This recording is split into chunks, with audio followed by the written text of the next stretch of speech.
Much. Ladies and gentlemen, welcome along to this afternoon. We'll just outline some of the rules of engagement. So I will moderate from the floor. You're free to put up your hand at any point in time and ask a question.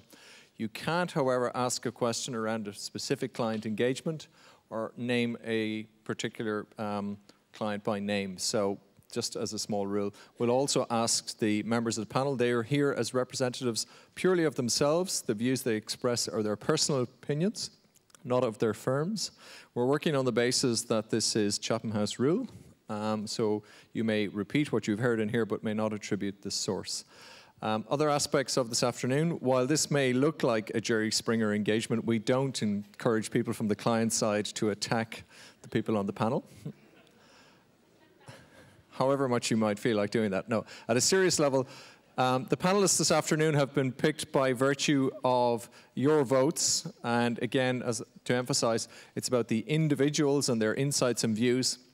Between them, they must have at least 100 years experience in the shared services, global business services, BPO space, both as advisors, intermediates, consultants, trusted advisors, all of those things. And so they're going to share their insights.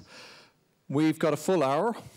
I'm not going to take up all of that. We're going to open up and run through 4 or 5 key topic areas or themes, and these will follow on from what we've heard earlier in the conference. As we go through, we're going to have some interactive voting, and we're also going to have some interactive questions.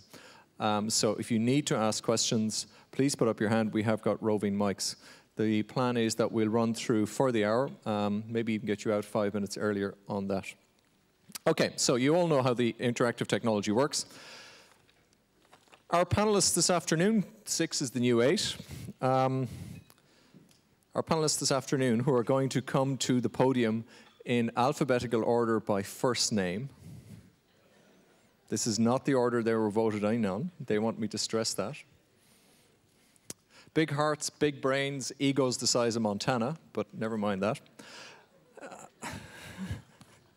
In the order, alphabetical order, Arno Franz, who's partner and president of TPI.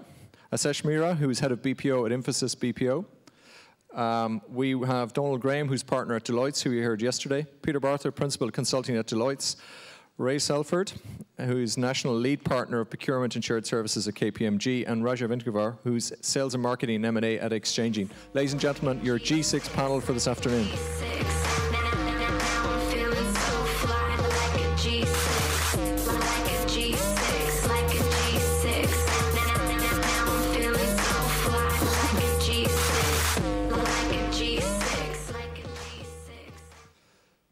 Okay, you're all consenting adults. Let the games begin. We're going to start with a discussion on the mid-market. And Peter, you've now left the sort of pure sourcing advisory space.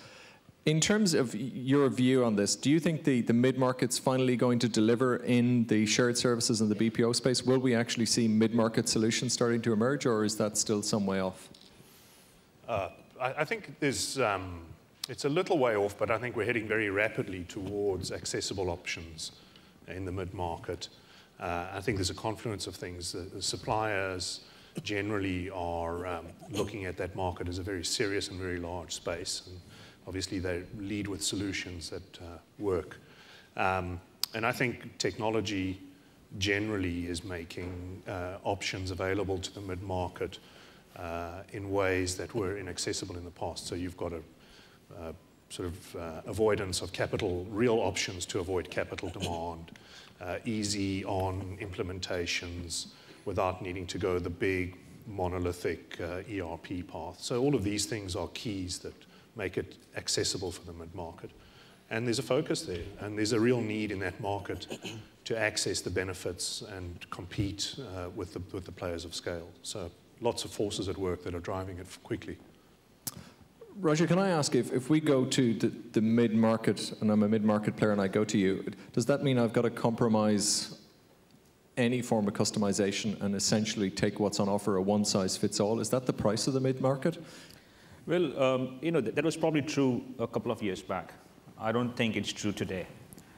Today, thanks to, you know, obviously cloud is something which we all read about, and I'm not sure how many of us really understand what it's all about, but I think the 4 key principles of IaaS AAAS, interesting, SaaS, and OaaS, and I'll probably talk about all the four, will ensure that the mid-market will have customizable solutions for areas they think are core to them. I don't think they'll have differentiators in terms of how to run an AP or an AR or a GL system, but the way they treat the customers, for example, definitely there are systems available to make it customizable, focusing on individual SMEs, definitely. So if you want the four things to talk about, let's go. Infrastructure as a service, applications as a service, software as a service, and operations as a service. So put together, I'm seeing a trend of an integrated value-based model for delivery for SMEs. But it sounds to me all they are offering me, though, is a standardized desktop through Citrix. Not really. No. See, the key differentiator from a Citrix-based standardized solution for an AP or an AR solution to actually running a customizable center for a customer is how well is your knowledge centered, how well it is accessible, and how well is it searchable. So, so what we are seeing is a trend towards customer-based knowledge, customer-centric, philosophies, and it's not complex now. Thanks to cloud and thanks to the systems, it's not as complex as it was 3 years back. 3 years back, yes, not now. So, Asesh, what are we going to get in from the mid-market from you guys? Have you got a mid-market offering? I guess we've always had a mid-market offering. Nobody wanted to buy it, was that it? Nobody could afford it, I guess, and now it is more affordable. So really, I mean, if you look at the mid-market, they've struggled because it's been CapEx investment. They've not had that. And I think, as Raja mentioned, cloud, which tomorrow we can call it Galaxy and then we can call it Mars. I think it's basic. A managed services solution which has been delivered by organizations for 20 years now in different forms, right? So this whole sexy word of cloud, I don't know how much I buy into that. But the whole managed services piece is giving them an opportunity to really deliver or compete with the tier 1 players as well. And I think over the last couple of years, and we talked about it at last year's conference, what we call BPO 3.0, there is an offering out there. It is standardized to probably 90%. So it's a shared services utility, if you may, that everybody can just plug in with a USB, use it when they want, and disengage when they do feel that there is ramp down, business has slowed down. It's basically pay by the drink, right? And that's what we have for them. Arno, do you think the mid-market's a reality, or is this just a sort of a piece of brochureware that we leave out there so people feel good? I think that there's a lot of competition in the marketplace. And although you'll always have the very large players, such as IBM, Accenture, Infosys, etc., playing out there, and they will only ever be used at a certain end of the market, large-scale operations and such like. Because the competition is so strong in the rest of the market, excluding those outliers, then it is actually now forcing those organisations to come up with those platforms. And in fact, we actually see a lot of work and a lot of effort and thought going into actually developing platforms which could be cloud-based, but are actually trying to drive to that mid-market type area.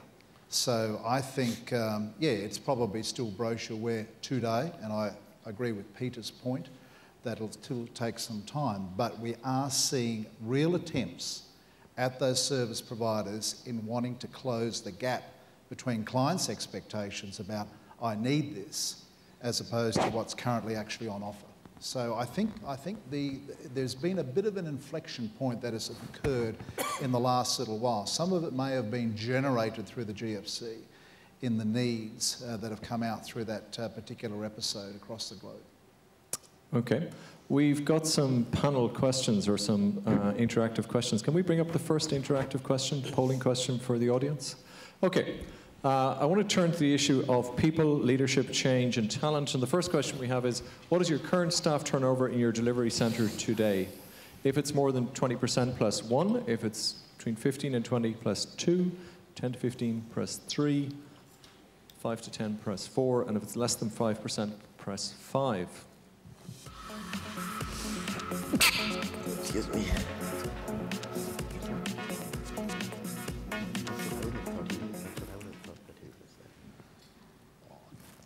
Okay, so 28% of people, so what's that, about 1 in 6 have less than 5%, 20% of 5 to 10, 27%. So above 15%, we've got 17, 27, 8. Okay, so over 50% of you are experiencing staff turnover levels of between 10 and 15%. So in a 3-year period, that's a 45% attrition rate. Yeah? 30 to potentially up to 45% attrition rate. Donald Graham, what would you be saying to the people who were, you know, churning 20% or more in their delivery centres? 17% of people have a churn of more than 20%. I think you've got to look at a number of things around that, and it touches on some of the discussion we had yesterday. You know, I think some of the promise of shared services going back 10 years ago was, you know, job rotation, moving out into the business and so on. I think to some extent a lot of organisations failed to deliver on that, although it was really gratifying to hear the story that Charles Gray told, you know, from a Macquarie perspective. I think if you actually look at, you know, part of the reason people will actually stay in shared services, it is around that. What I think a lot of organisations are, given it's driven by metrics, a lot of organisations around this don't actually measure it very well. For example, what percentage of your current workforce actually come in from the rest of the business, 20-odd% or whatever it might be? What percentage of your workforce has actually gone and transitioned into the business? So if you're not measuring that and actually using it, you know, that is kind of part of your retention policy. I think people are going to fail to actually see the kind of line of sight. I'd make a second point, and that is shared services are actually very often quite a flat structure, so it can be hard to see the career path beyond team leader and so on. And I think one of the techniques organisations use very well that are good at this is actually look at job families. So it kind of spider graphs into the rest of the organisation, so you can actually provide a line of sight to the individuals about where their skills and where they are actually might lead to other kind of you know, opportunities in the wider engagement, in the wider organisation. Ray, you surprised at those numbers, or where you thought they might be? No, I tend to agree with Donald. I think the tendency for talent to move around out of shared services, and particularly offshore, onshore, has increased quite significantly. And I think if you nurture it correctly, then it's an asset, right? So in my experience, certainly in Asia, the shortage of key talent has brought people onshore from traditional offshore locations like China and India and Malaysia, because they have the talent, they have the organisation or cultural aspect, and then they can come in and do succession planning. But I agree with Donald, not many organisations don't measure it that way. It just naturally happens, and it's classed as attrition. Well, actually, it's partly succession planning if you do it well. Okay. Peter, can I turn to you in terms of leadership and shared services, delivery of global business services? Do you think that we have an adequate model for attracting and retaining the leadership talent within the delivery centres that we have, or do we need something to start doing something different? Well, I think the development of leadership broadly is a problem that has many facets.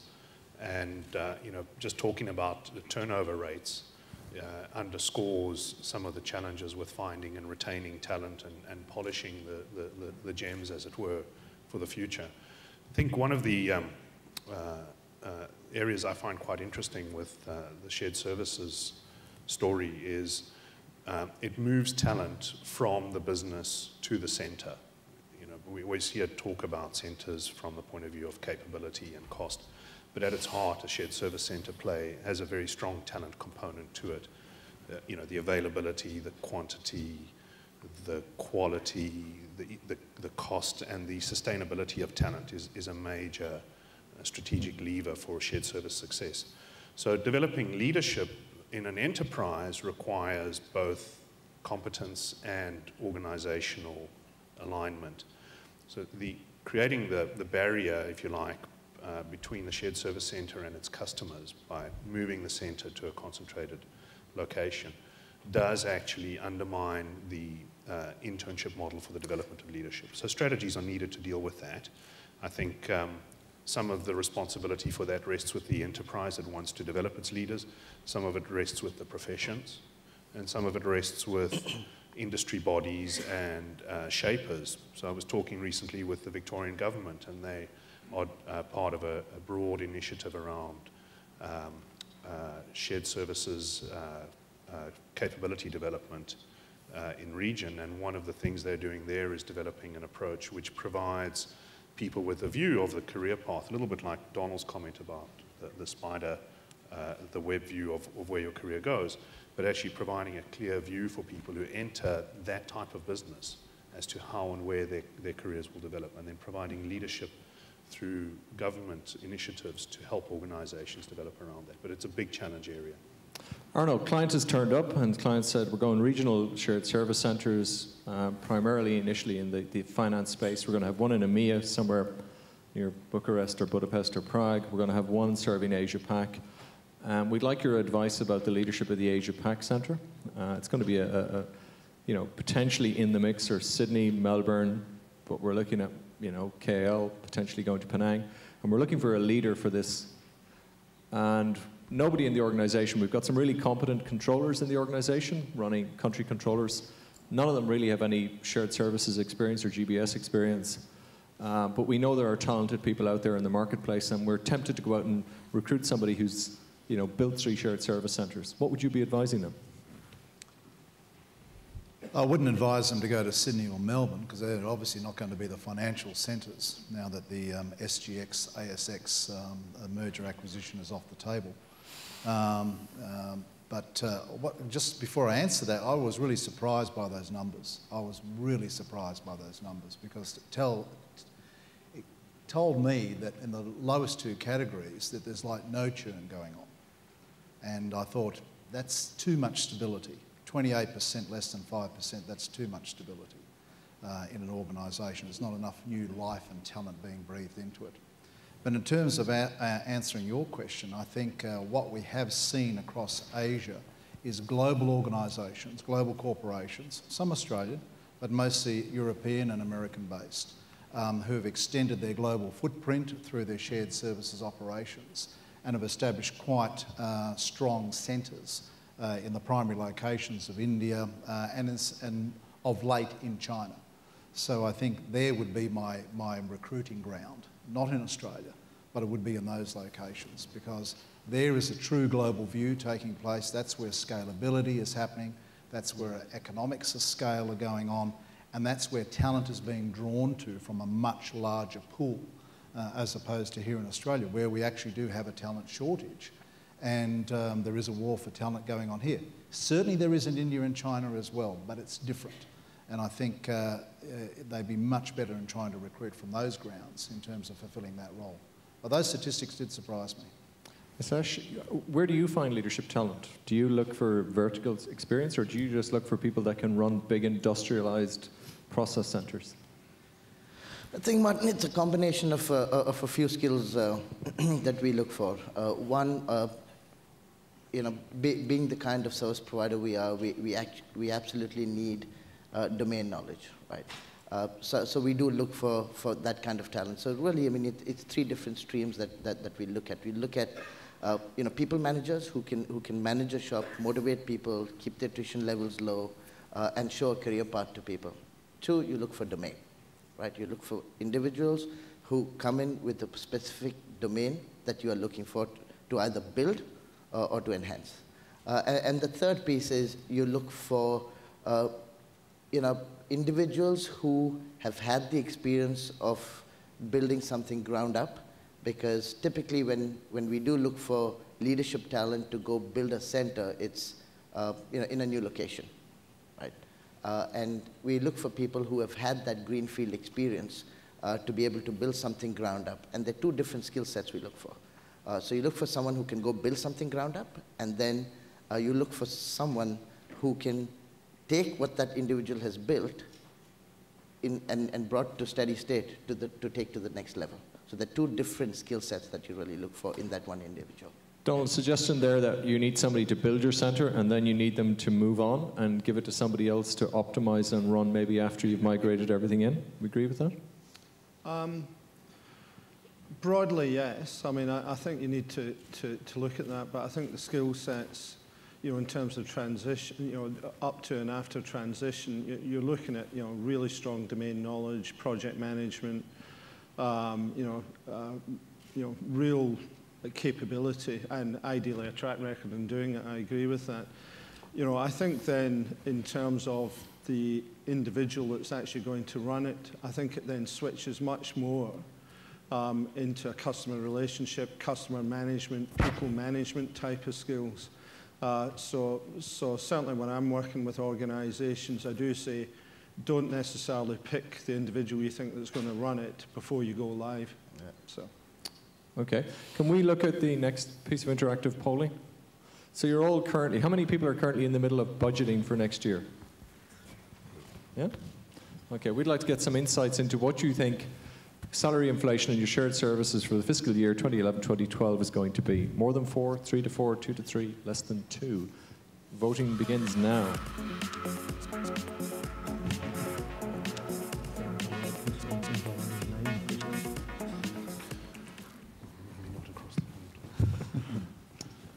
Okay, so 46% of you are slating in somewhere around 3.5% salary increases. You probably gave 3.5% last year. You gave 3.5% the year before. And the Aussie dollar is currently at 105, nearly 106. Ray, what do you think? Yeah, I mean, I don't think that's an unusual finding. I think some of our... What are you paying next year?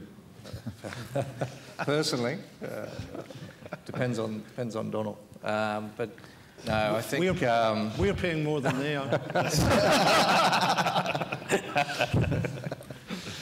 Get what you pay for. But as I said.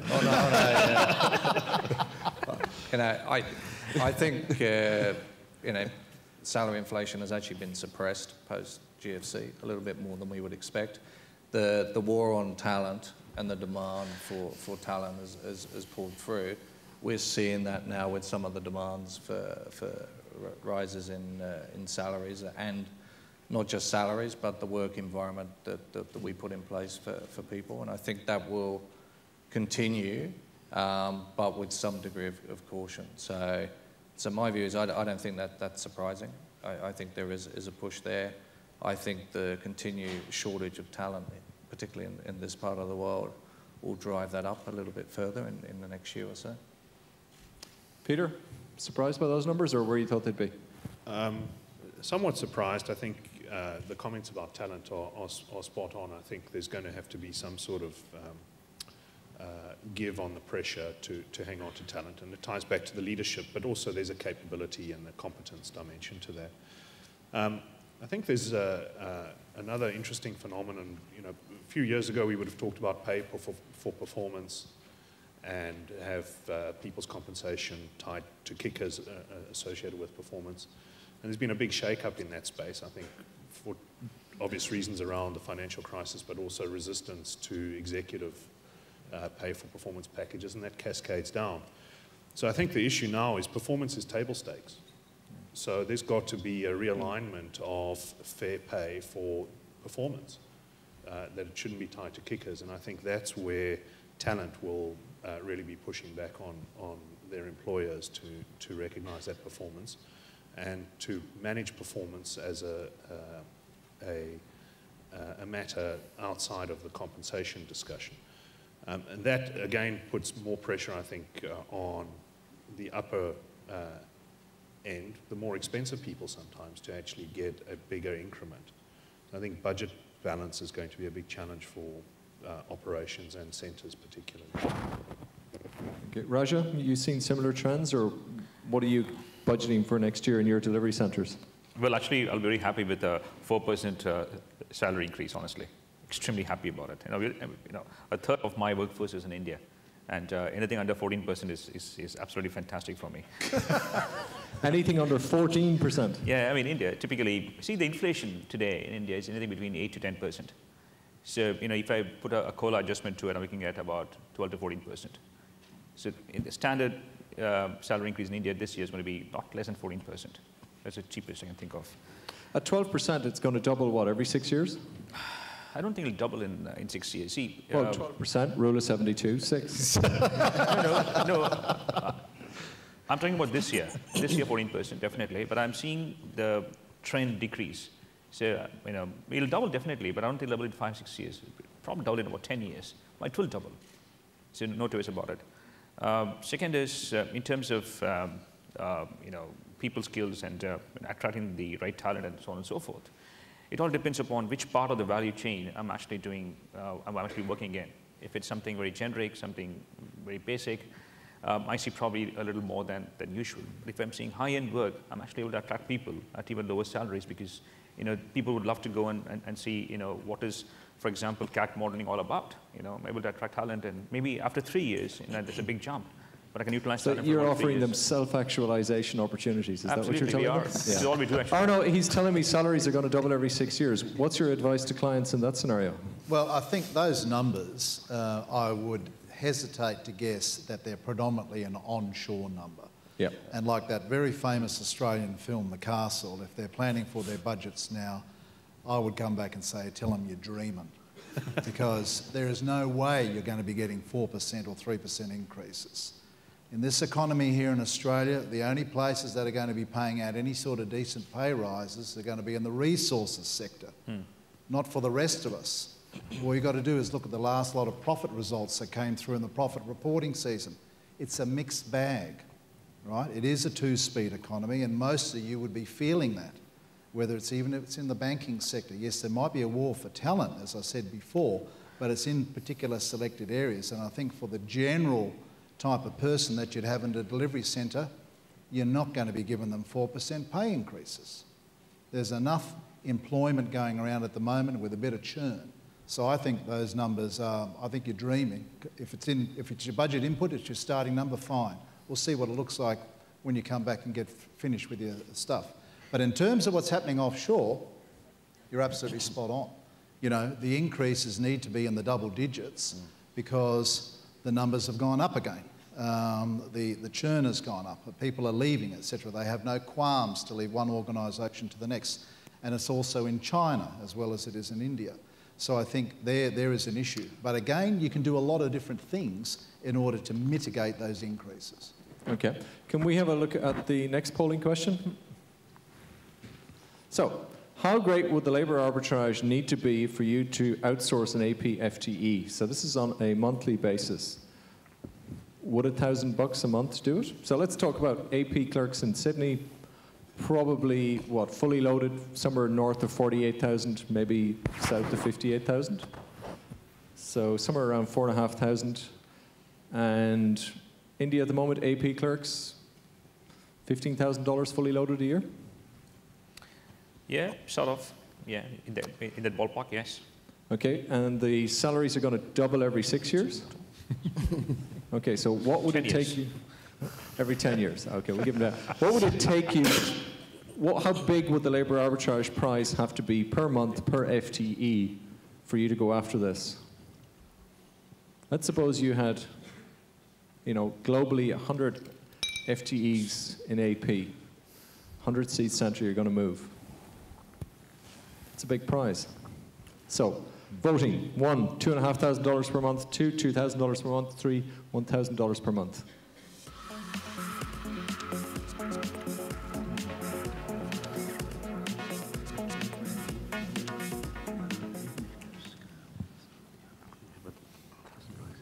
Okay, so $1,000 a month won't do it for most of you.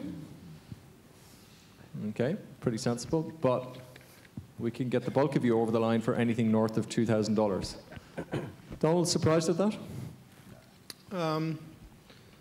Not really. I guess part of it also depends on how many people you've got sitting in AP. You know, to make it worthwhile, obviously $1,000 a month if you had 200 people is a lot bigger number. But no, I think it's also wise because you've also got to factor in, apart from the issues around salary, inflation, and so on. You're looking at a management overhead, I think, of 20–25% to manage that relationship, unless you've got an existing kind of relationship. So I think that makes sense to me. Okay. We're ready to start taking questions from the floor. It doesn't have to be on topics we've discussed so far. We have a number of roving mics. We've got one here, Steve, and Natalie. Sorry, it's not Natalie. It's somebody in the dark. I can't quite see. Another roving mic. If you have a question, you could raise your hand. Let's talk about government. Ray, we've had lots of changes in government, lots of new faces, particularly at state level. Do you think it's going to change the government agenda around shared services and outsourcing? Yeah, I certainly think it's going to be revisited, particularly here in New South Wales. I think the agenda that was certainly put forward with the previous government was very challenging and very aggressive. And I think the amalgamated agencies have struggled with that agenda to some extent. And with the focus around sort of cost and budget and some of the messages coming out from the new government, I think there's going to be looked at very closely because the proposed model is not necessarily the only model to drive the cost and efficiency out. So I think it'll get looked at quite significantly. I don't think it'll just get left alone. I think we will see changes, but whether that becomes more of a sort of federated model or whether that gets more autonomy for the amalgamated agencies to deliver the same sort of outcome but maybe in a different way, or whether they're going to revisit the actual holistic model across the whole of government, we're yet to see. But I think it has been challenging, and I think it's been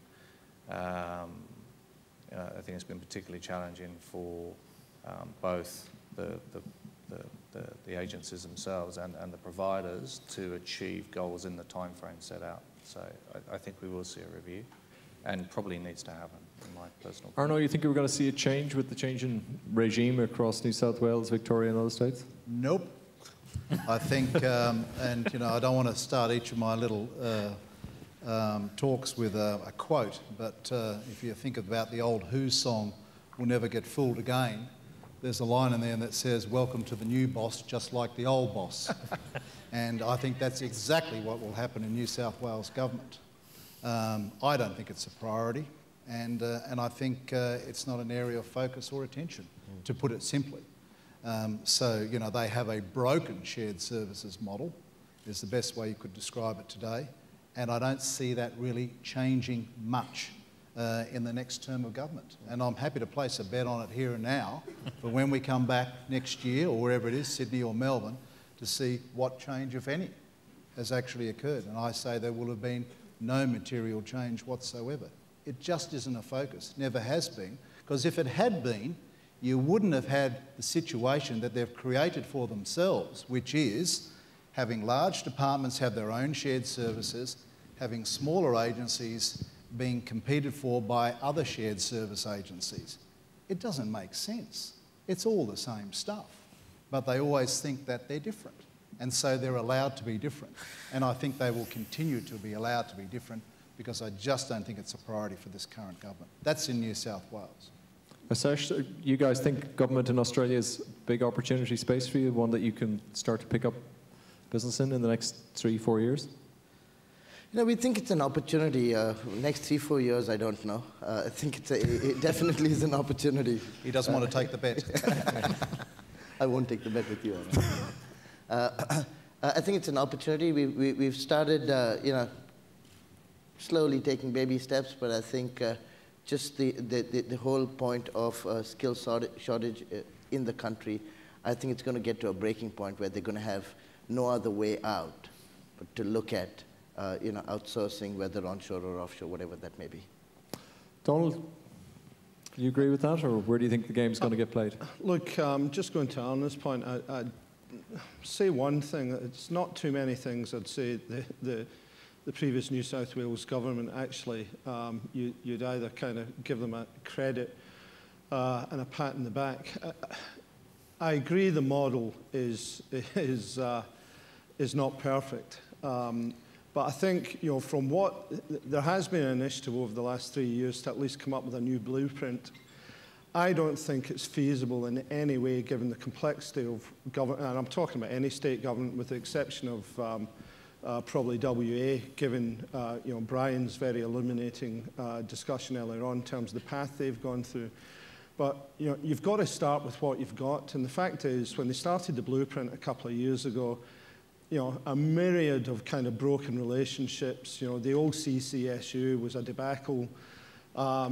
Various in-house shared services. So they've come up with a blueprint. I think, in principle, probably it's sensible in that you can't they haven't got education, health, and everything else working properly yet. You have to just leave them to get on with it and then try and fix some of the other ones. Now, could they be doing it better? Absolutely. Could they be using the business requirements better? Absolutely. Or driving it through business requirements? Absolutely. There's a whole myriad of things they could certainly do better, but I think the blueprint that's there, I do agree it will need some changes to reflect. It would also help that if every government, not just at the beginning of its term, didn't decide every year or two to say, no matter what, why don't we just bang a few agencies together to give another cabinet minister a seat or what have you? That would help. But I do think that there is at least more potential to actually drive shared services benefits. I might add, though, part of that, one thing they should bring in, and we're yet to hear it, is some kind of Office of Fiscal Responsibility that actually provides independent reviews and tracks the benefits coming out of shared services against the business case, and does that at least every 2 or 3 years. Okay, can we get the next polling question, please? State governments should set a specific target saving for shared services for the next 3 years and publish the target and have it independently audited. Do you agree, disagree, or don't know? I didn't know you were going to put that up. You couldn't pay me to put that up. High response rate would help. Okay. So the Association for Shared Services in Australia today called on the government to announce specific targets. Who wants to put their name to that? Okay, questions from the floor at this stage? Got one here? Come here. So you guys on the sell side always come into our organisations and tell us what it is that you can deliver for us. Just a question for you. In terms of partnerships, what actually defines us being a customer on the buy side as core or as exploitable? And if we're exploitable, how do you actually exploit us? With a smile on our face.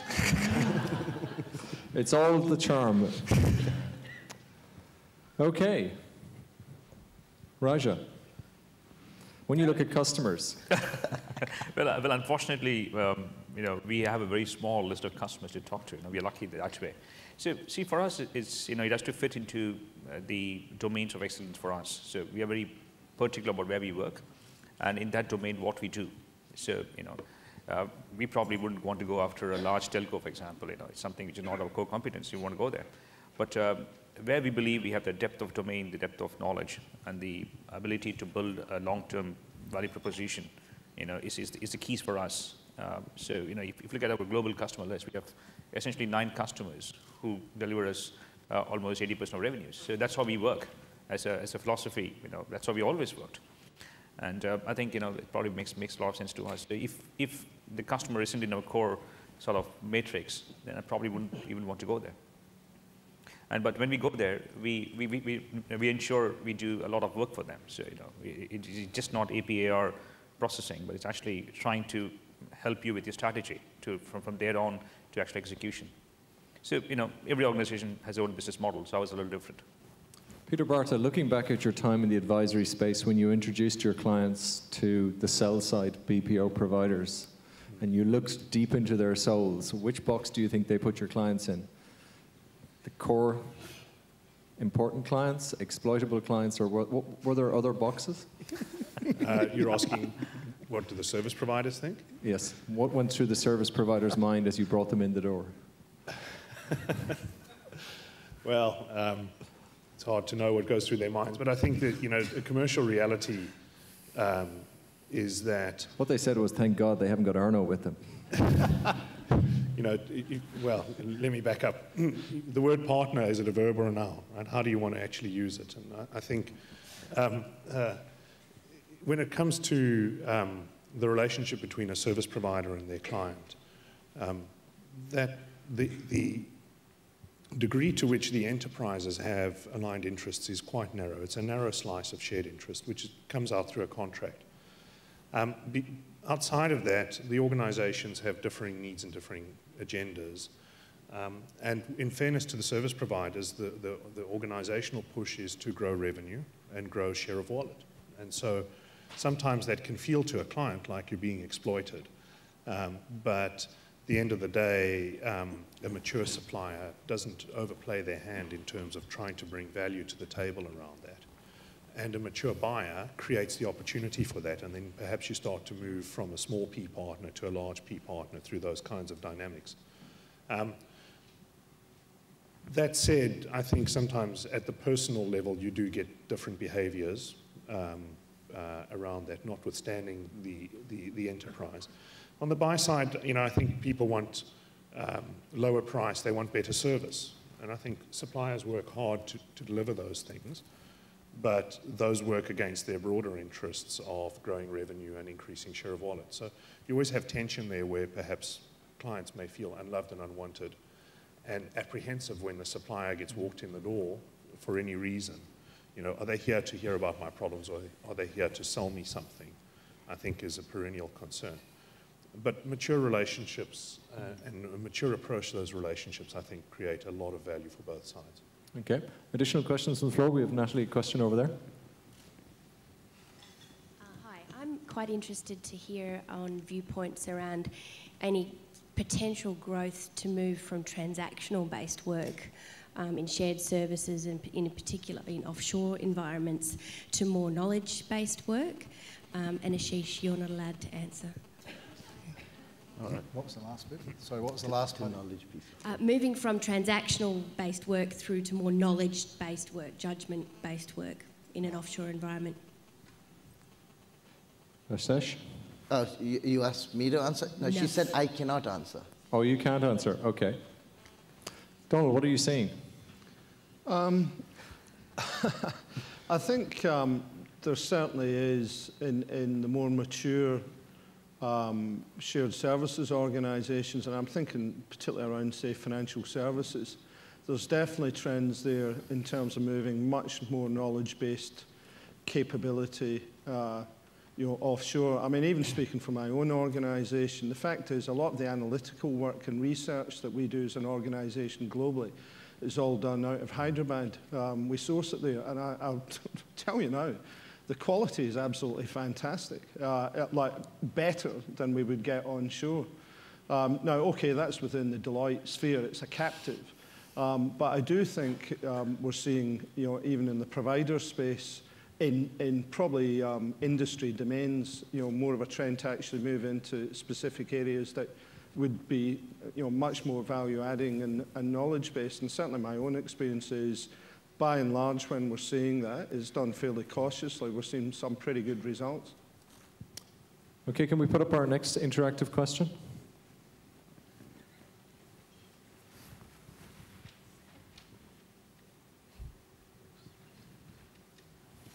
You may vote now.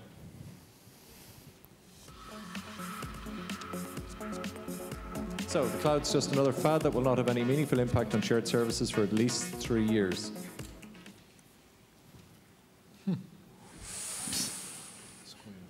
This each way better.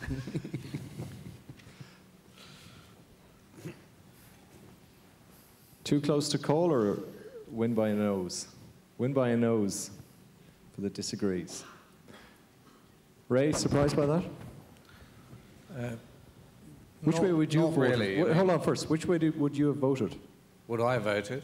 I would have voted disagree. I think it's inevitable that software as a service and cloud will, not only support shared services, but actually support organisations in a number of ways in the IT arena. I think this isn't the statistics not surprising, because I think there's not enough understanding of what that really means. And I think at this stage, people are more comfortable to sit on the fence and wait and see, and see that being successful. So not overly surprising, but would we see that in 2 years' time? I'd be very surprised. I think it will be here to stay as part of the landscape. Arno, where are you on the cloud, and are you surprised by those results? Oh, absolutely agree with Ray. I think I definitely disagree with the statement. It is already part of the fabric of a number of organisations. We'll only see an increase in it. And it's been underway for some time. It's not just something that's happened now, where there's been some hype surrounded. People have been delving into this area for some time. And I think you'll see quite an interesting radicalisation of all of those sorts of areas. I mean, just the other day, in fact, again, in this morning's press, Jeff Smith from Suncorp Business Services, thank you, again, allowing every type of device, whatever, into the environment, right? Sacrosanct stuff from a CIO perspective. It's that sort of out-of-the-box thinking that's actually going on at the moment, and is actually being implemented in a number of organisations. So I think we'll only see more of it. So absolutely with Ray, disagree. Okay, so how many people are looking at decommissioning existing applications and moving to the cloud in the next 3 years? 1, 2. So who exactly are you putting into the cloud, guys? It's obviously their next door neighbour or something. They don't know doesn't surprise me. I mentioned the cloud to one of my colleagues, and he said, that's that white fluffy thing up above. I would say one area that I think that, and you touched upon it at the beginning, I think the cloud could be particularly interesting. In general at the moment, I'd say first of all, I see it's a sustainable technology. It's about cost reduction rather than a disruptive technology. However, I think you're starting to see solutions coming out, and I think this will be particularly interesting for the small and medium part of the market, where they may be looking to, along with technology upgrades, go down the kind of shared services path. And so, there's packages out there, Workday, which Dave Duffield, the founder of PeopleSoft, has come up with to provide HR services, pay as you go. They've now added finance. They're starting to get a lot small and medium, and when I say small and medium out of the US, that's quite substantial. And I think there's going to be some technologies, leaving aside the existing SAPs and Oracles, I think there's some interesting solutions coming out. There's also domain solutions, I think, coming out for government, around local government. I think IBM have come up with a cloud offering. And so I absolutely think, yes, it's slow going at the moment. I think people are a bit reticent to see more examples of success, but I think it's going to come, and it's going to come pretty strongly. Martin, if you really see, sorry to just jump in, I mean, the cloud is, if you really break it down and take away that big fluffy white thing out there, it's been in existence for a couple of decades. Yeah. If you look at the HR space and payroll space, it's been there, right? Where service providers have provided you the system, bundled it with infrastructure, technology, and you've paid by the payslip. So it's been there. It's all this nice, fluffy words, make it sound really sexy, that is, I think, today confusing people around what the cloud really is. And I think we just need to simplify it, break it down, and I disagree with that statement as well. Okay, quick fire round before we go. You have to tell me whether you're long or short. So long, you believe it's a sustainable trend. Short, you believe it's just a fad, it's not going to happen. So let's start running down through. Niche advisors in the BPO space. Peter? Short. Short. Okay. Self-service applications in the line of business. Donald? I have no idea. Ray, do you think self-service reporting, people pulling down their own reports, self-service employee services? I think self-service is the way to go, and yeah, absolutely. Nothing like giving the question to the competition to get an answer, is there? I do. So we share a lot. Ray, data warehousing, business warehouses in the shared services context, long or short? Definitely long. Definitely long. Okay. Destructive mobile technologies, Raja, long or short? Oh, definitely. It's happening today. Long, definitely. at the moment. So at the moment, you see, at the end of the day, I was at a conference about 6 weeks back, and a young kid comes and tells, Raj, the problem today is my last tweet is more important than my entire educational degree. So, and that's the way to contact what's happening. So, absolutely yes. Okay. Peter, captive shared service centres, long or short? I'm long on captive shared service centres, but I think there's a hybrid model that's very important in that discussion as well. But I'm long on captive, yeah. Centres of excellence, Arno, long or short? Yeah, I think I'd go long on that. Yeah, I think there is definitely a need for it. We've seen it already, and I don't see that abating, yes. Okay.